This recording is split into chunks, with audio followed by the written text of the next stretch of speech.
I feel like I'm doing my graduation speech. What are we talking about again? Fall to the floor sometimes. Life says no.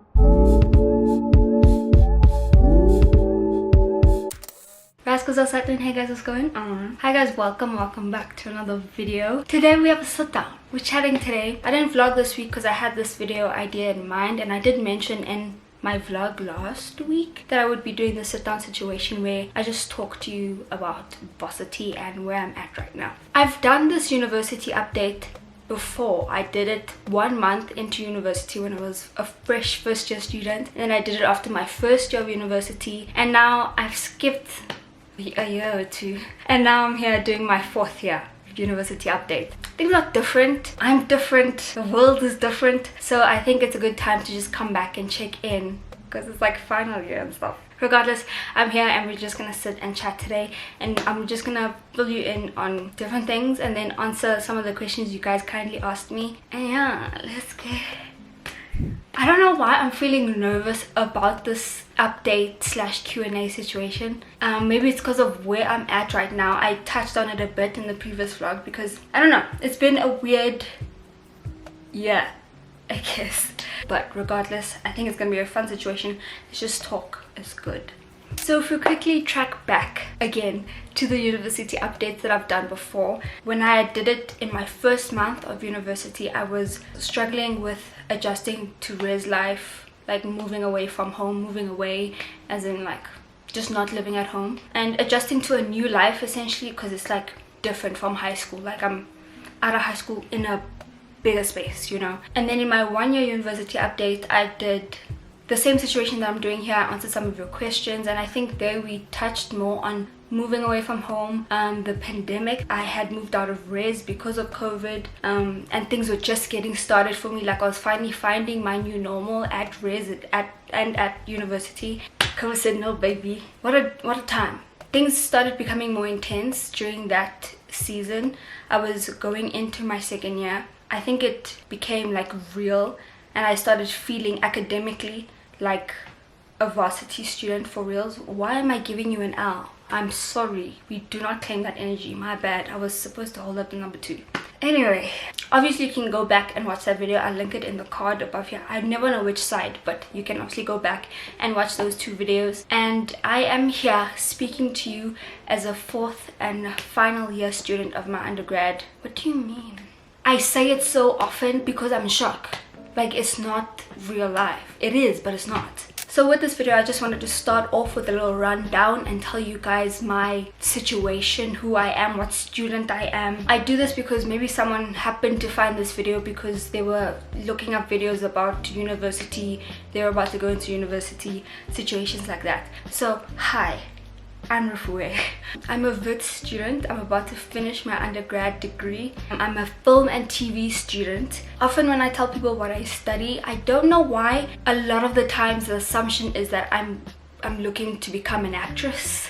I've had a few people ask, oh, you wanna act? No, sweetie, that's a different degree entirely. So what my degree entails in a nutshell is that we look at the various aspects of the film and television field. Running from first year up until now, we go into the different areas of the film and television field and just explore, get a little taste of it through practical work and theory work as well. A few of the things that I've done throughout my degree over the years is directing, like learning to work with actors, scheduling and producer work. That's a big part of it, like planning, scouting locations, getting permissions for locations, a lot of paperwork. That type of work is producer slash scheduling work. Camera work, learning to work with the cameras and knowing what does what with the different cameras. This is a very basic and bad summary, I'm sorry guys. Writing, editing videos, a lot, just behind the scenes stuff. My degree is behind the scenes stuff essentially. That's that. Now we can get into your questions and just chat a little bit more.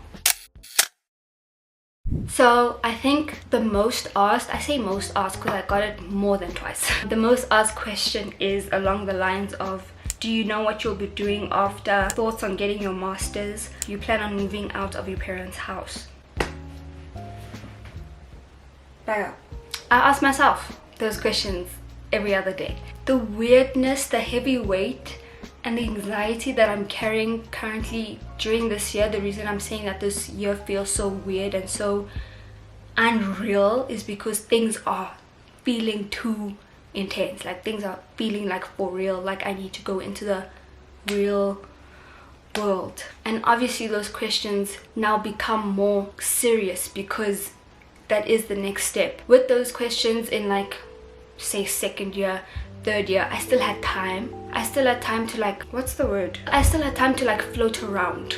I didn't need to be like, boy, what's popping? But now it's, boy, what's popping? And I thought I could avoid it for as long as I could, but time is run out, sweetie. One, no, I'm not doing my master's, at least not next year. I want to step away from school for a bit because as I've mentioned before, if you guys keep up with my vlogs, I've mentioned that I don't think I can do like another year of schooling after this 4-year period because it has been a lot, it has been intense. And another reason I'm saying no to my masters for next year is because I feel like I've hidden behind academics and schooling for a long time, and I haven't like taken time to figure out what I really like and what I actually want to do, and put myself into spaces where I can do creative things and earn money and just have a life of my own, earn my own money and like build my own life, like get my first apartment, situations like that. And I feel like I'm going to continue hiding behind school if I go into schooling again for next year, and that's fine. If I wasn't as tired and burnt out as I am, I would go for my master's next year. I would do that, but because of the combination between being as drained as I am and also wanting to step away from like schooling as a whole, those two factors make me say no to studying a master's for next year. So yeah, I'm emphasizing the fact that I'm saying no to my master's for next year. Who knows whether in like 2 years time I'll be like, oh, maybe I can go back. So for next year, you know when people say, or is it the Bible that says that like when people plan, God laughs? Yeah, that's weighing on my mind right now as I'm saying these words. But for next year, what I'm hoping to do is go into internship programs and then also doing freelance work where I can. That's the floating idea for now.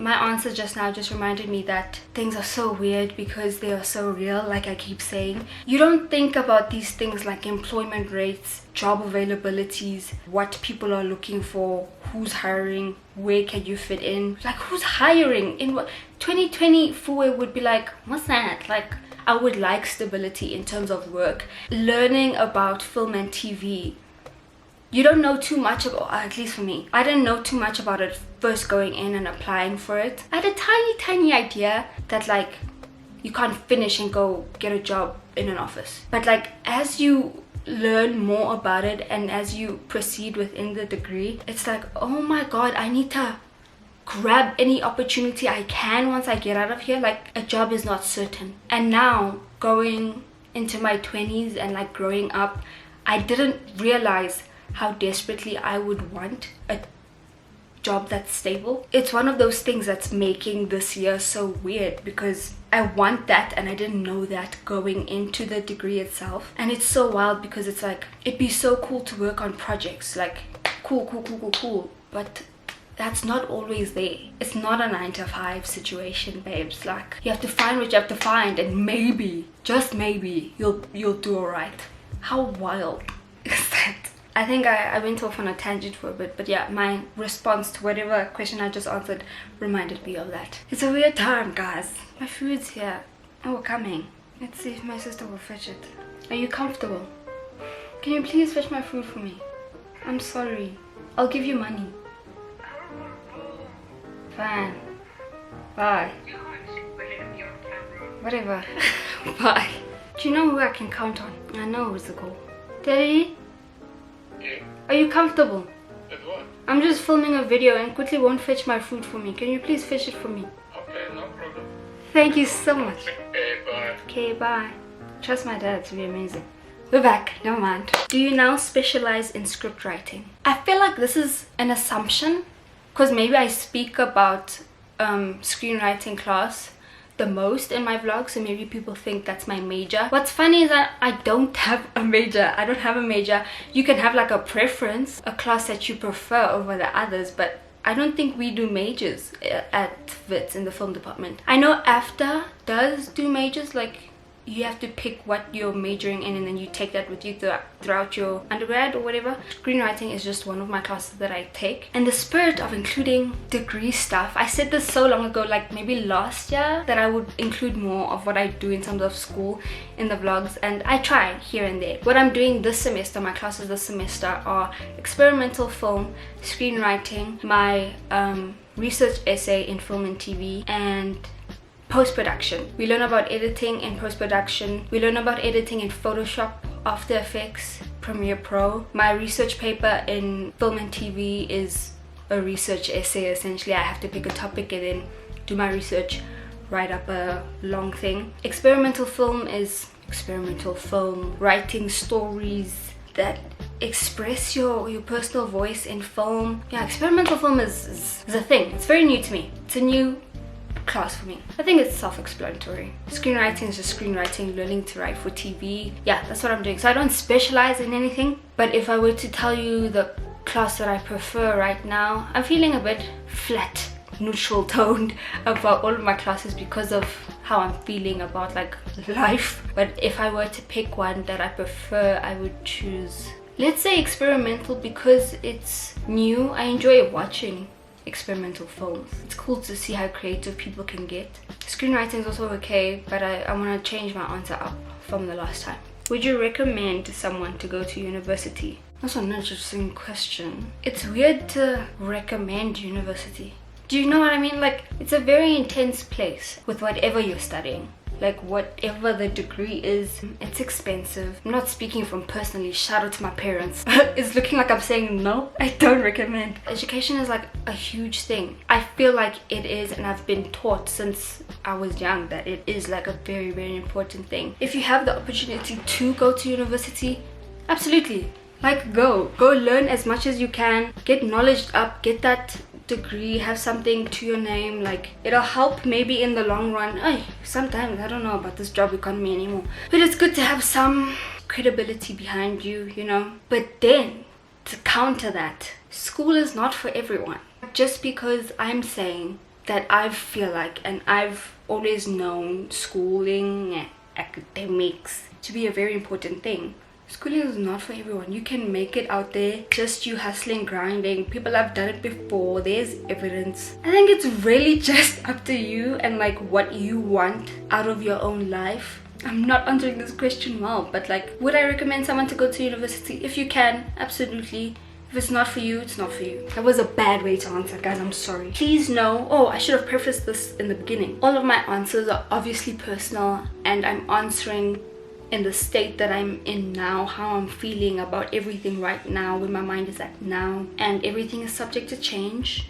Just put that as a note. Next, what have you learned about yourself over the 3 years? So over the 3 years being since my first year university update that I did, I don't know if wow, this requires thinking. 3 years is a long time. A lot of change, a lot of experiences, a lot of thoughts, many thoughts, many versions of yourself. I think one would be that I am way braver than I think I am. I've gotten through a lot of things that I never thought I'd see myself out of. Like, I never thought I'd see the end of certain situations, certain feelings, certain experiences. And that's always the case, man. Like, things always just end up okay. You know, days when you're like, oh my god, what am I gonna do? What am I gonna do? And now you're like, I'm here. I'm like, I made it.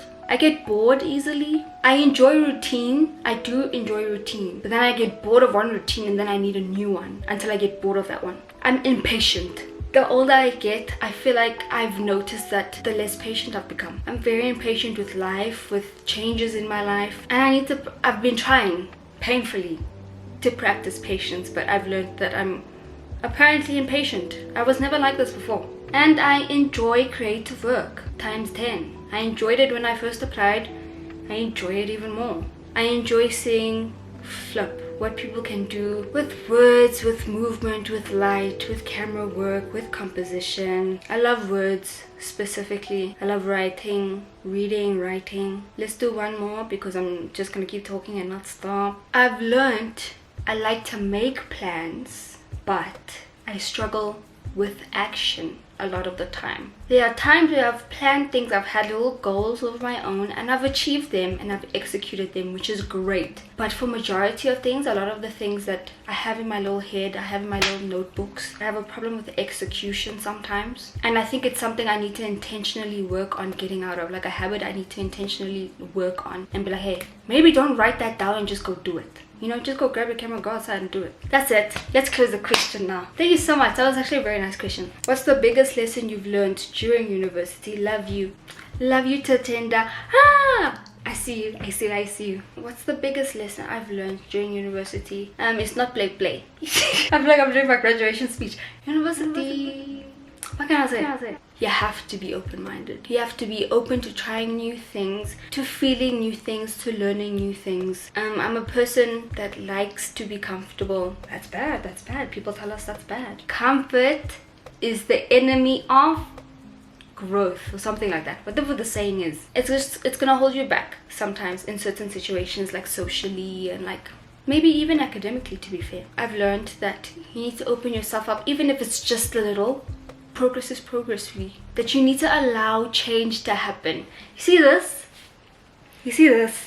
After my first year of university, I realized that change is a concept that I've been fighting with for a very long time because it made me uncomfortable, and I would fight against it. I would want to keep my comfort. But I realized that change, transformation, that's what butterflies represent, and they also have a lot of other meanings, you know, this tattoo, I mean. Change and transformation is inevitable. It's going to happen, and you're gonna have to be okay with that, and you'll just have to find your footing when those changes occur. I still hate it sometimes, don't get me wrong. I still hate change. Once you feel like you finally found something and it's like, oh, life says no.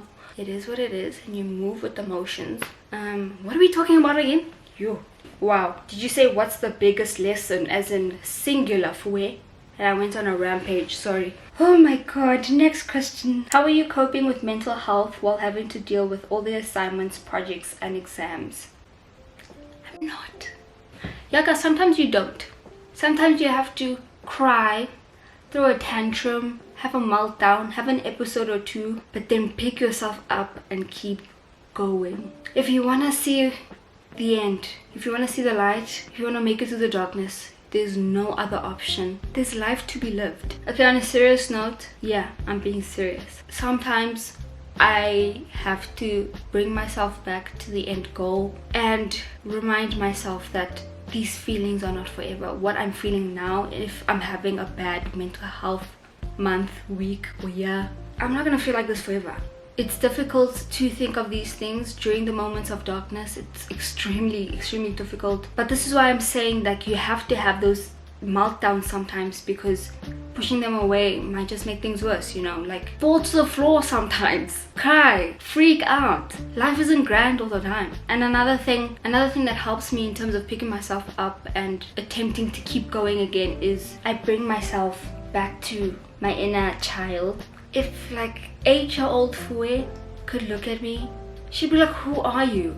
And how have you become this person? Like, well done. Little things that you had wished for yourself when you were younger, and now you're here. You've achieved those goals that you may have forgotten about. And it's something to be so grateful for. So my point is, remember the things that you should be grateful for, but try not to use it against yourself. You can be grateful for something but still feel feelings, whether they're positive or negative. But sometimes having a little gratitude list, reminding yourself of what to be grateful for, can be very grounding and humbling, and can remind you or motivate you enough to keep going. This is such a big topic. We'll do a whole episode about mental health and schooling. How do you manage your social life and school life? I don't have much of a I get this question in every Q&A. I feel like, do you guys think I'm like busy and stuff? I always give the same answer. There are tiers in life, like academics, personal life, social life. a lot of the time they're not on the same level, and I don't think it's possible for them to be. So one will be here, one will be here, one will be here. You will figure it out. Whatever needs to be a priority at a certain time will be a priority at a certain time. Know yourself, know your life. Like, and still little moments during the week, even for enjoyment, I will do that because I'm young and I'm fresh and I have a life to live. So I grab moments of enjoyment when I can, and I plan a lot. I have plans. Was the experience in these 3 years of university what you perceived it to be when you were still in high school? What did I perceive it to be in high school? Let's see. I didn't fantasize too much about university in high school, to be fair. I thought about it obviously, but I didn't like romanticize it. I didn't be like, when I'm in university, I'm gonna do this. Here's my Pinterest board. I guess my thoughts around university when I was still in high school was that there was gonna be a lot of independence. So yes, it's what I perceived it to be, but much more. Like, it gets more independent-y. But there's a lot of things that you can't anticipate when it comes to like different life events, different journeys and points in life, like going to university for the first time. Yes, it was slightly what I perceived it to be, but there was much more that I could not have anticipated in any part in my brain. What effective study methods would you recommend to a varsity student? Listen, I don't know what study methods are, because now what we do since the pandemic and the whole working from home situation and transitioning out of that, big projects and final assignments is what we do. For my degree though, for my degree, this is what we do. So studying, but what I can tell you for assignments, exams, big projects is breaking down tasks and scheduling them out with a calendar and to-do lists. I have my little notebook here. If I show you, let's show you July. Oh, I don't have July. I think July was like a to-do list kind of month. So I would fill in everything that I need to get done. I do to-do lists every week. Once I'm swirling, freaking out about what is what and what is happening, this is when I have to sit down and be like, you need to do this, but to finish this you must ABC. Okay, that's that section. But if I go back to my high school days in terms of studying, I was a notes type of person, but then I slowly transitioned out of that and I started becoming a reciting person, so that if I could teach myself or someone else out loud, I was doing well. I'm so sorry for this answer. I'm apologizing for, because I'm not the person to ask for this. But breaking down your tasks, knowledge retaining, and then reciting has always been a good one for me. Timing. Give yourself enough time to learn and get the tasks done and get the studying done. I'm talking a lot of talk for someone who doesn't stick to these things constantly, but like, those are the things I would suggest. Best of luck if you have anything coming up. I think we're done. I think we are done, guys. I love this juice so much. Thank you so much for watching this video. I really do hope that you enjoyed it. Please take my answers and responses with a grain of salt. I'm not a professional at life. I'm not a professional at varsity by any means. And I hope you guys are doing well. I'm here for you. We're here for each other, and I appreciate you guys for being so kind. So I just want to take a second to just appreciate you in my absences. You're there in my errors, you're there. Shout out to you guys. I appreciate you so much. Thank you so much for asking the questions as well. I really enjoy reading and answering your questions. You guys ask nice things, nice topics. I enjoy, and I really hope that you guys enjoyed this video. If you did, please don't forget to give it a thumbs up. Don't forget to subscribe. Down below is free with a new back. Social media links are down below, so check those out if you want, and I will see you guys in my next video. Bye guys, I love ya.